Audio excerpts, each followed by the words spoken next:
Do you know that physiotherapists also treat vertigo? If you guys are feeling dizzy, off balance, or the room is spinning, this video is for you. What's one thing people get wrong about vertigo? Actually, not one thing, there's a lot. People always associate vertigo with heights. They think it's about a fear of height. Some people associate vertigo and confuse it with dizziness. Some people think that they can watch YouTube, do a maneuver, and fix everything. And some other people even think it is sugar, it is low BP. To put in simple words, vertigo is where your balance system and your brain are not agreeing to each other. Dizziness versus vertigo. What's the difference actually? I usually ask this question, is your room spinning or your body floating? So the answer to these questions changes everything. There are 4 big categories. The first one is vertigo, the actual spinning, where the patients will complain that the room spins. They feel the experience of things spinning around them. So this is very common in BPPV.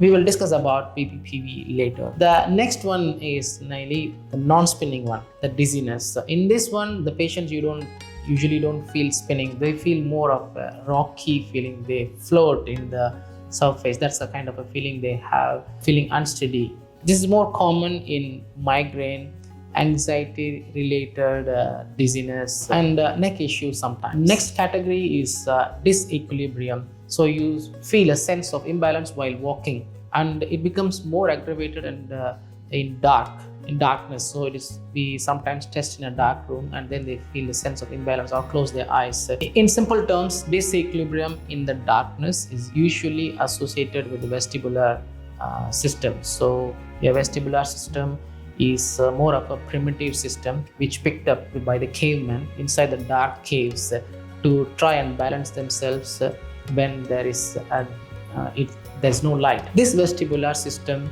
actually they don't work in tandem with each other, and then there is one which actually functions lesser than the other. So this is a unilateral vestibular hypofunction. The last of the big category is the pre-syncope. So usually the patient would complain, oh, I'm going to faint. So this is more of a blood pressure or a cardiac issue. So you mentioned BPPV. What exactly does that mean? Before we jump into what is BPPV, it is important to understand how our inner ear functions and helps us with balance. Your inner ear actually acts like a gyroscope, and it acts as a sensor for your position in terms of gravity and the line of motion you move. So it gives you a sense of feedback to your brain to tell you that you're moving forward, you're moving backward, with or without the visual input. I usually give an example to my patients to understand how this works. So imagine when you see something, you know where we are. We switch off the light, we do not know for a couple of seconds until our accommodation reflex takes over. At the same time, you close your eyes, you still can feel that you're standing, moving, sitting. So which is the sensation is from the peripheral system, which is your skin and other systems which I explained earlier. And the most important of all is the vestibular system, which is in your inner ear, which has 3 semicircular canals, and they are in different orientation and direction, and they move and sense our movements in accordance to that. And when these 2 vestibular system works in tandem with each other and also in tandem with our vision and our peripheral system, everything is fine. But occasionally, at times, what happens is that all these 3 does not say the same thing to our brain. Like a mother who has 3 daughters, and then the elder daughter comes up and says something which is your visual system, and your younger daughter comes out with something else, and your middle daughter says some other thing. So now your brain is confused and it's in a state of panic. This state of panic and confusion is exactly the vertigo or the dizziness you experience. Okay, so I understand a little, but is that BPPV? This is the famous one, BPPV, Benign Paroxysmal Positional Vertigo.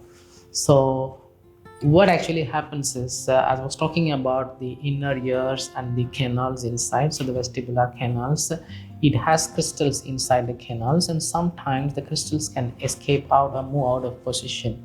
So when you change direction, move, turn in the bed, you would experience a sudden movement. Like this sudden difference in the position of the crystals can give you a sense of spinning, and your brain actually senses that something is going wrong. So a vestibular system is saying something to your brain which is not true, but it senses it. Symptoms usually last for 15 to 20 seconds, and it is very intense, very scary, but it's nothing to worry about. So the most important thing I would suggest people is that when they experience such symptoms, do not panic. The condition is not dangerous but disturbing, definitely. So how do physiotherapists diagnose and treat this condition? Usually, BPPV does not have a definition as such to try and say with clarity that, hey, if these conditions exist, or these symptoms are there, it is BPPV. So it is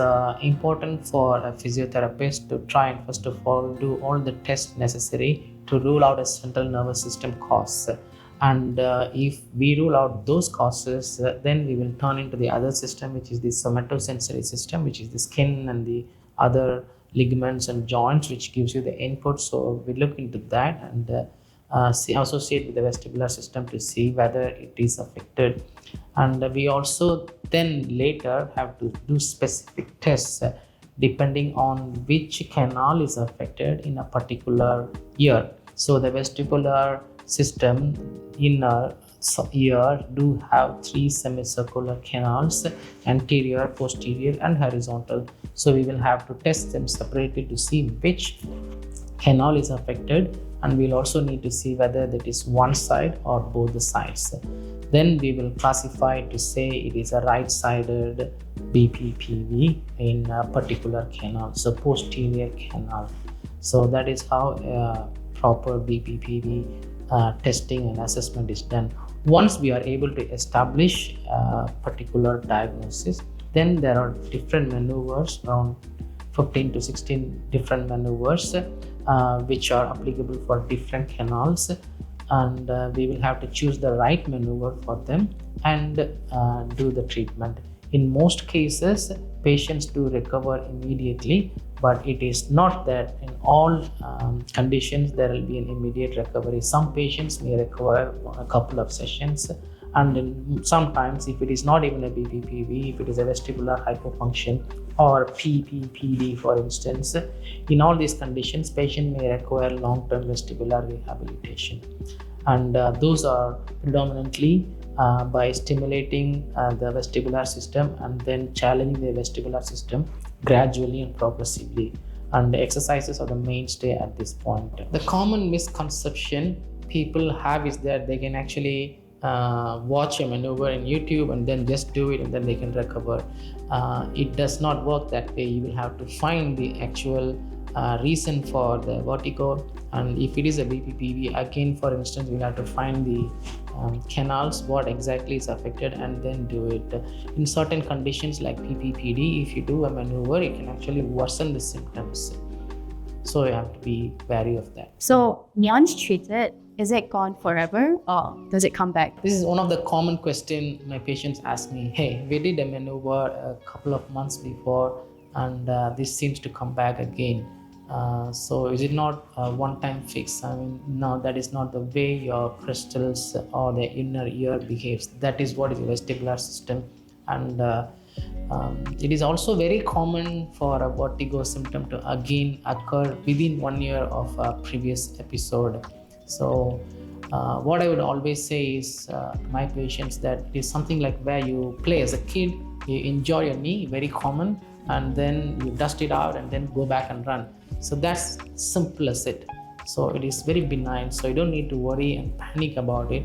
But if it repeatedly comes, it is important to train your vestibular system, do proper exercises and rehab at least for 2 months, which would minimize the chance of recurrence. We have to say that about 30 to 50% of the patients with vertigo usually return back within the same year. And I can say that it is more commonly associated with diabetes, poor sleep, associated with flight when they travel, and sometimes merely age. It is not that the treatment has failed, It is just how your inner ear behaves. So some people get nervous at home and you don't get better. Why is that? Not all conditions are BPPV, as I told you. So there are other conditions which can mask this, and act like this. Like for instance, it could be PPPD, it could be vestibular, unilateral hypofunction. It could also be vestibular migraine. And in all these conditions, people will not get better because it is not because of the crystals as such. So they need a thorough assessment before doing a maneuver. So what are some danger signs people need to observe? Like when should they not wait at home? Very important. Sudden headache with severe vertigo, slurred speech, weaknesses, sudden hearing loss, or people feel or saying like I'm going to faint. So these are signs which we need to observe. And also when you have persistent vomiting and the condition is not improving and the dizziness is continuously there rather than brief spells. So these are things where you actually need to go and visit A&E. So for someone who wakes up dizzy tomorrow morning, Do not panic and don't move your neck through heavy movements thinking that this can solve the problem. Not YouTubing to find a maneuver and then do a treatment of your choice.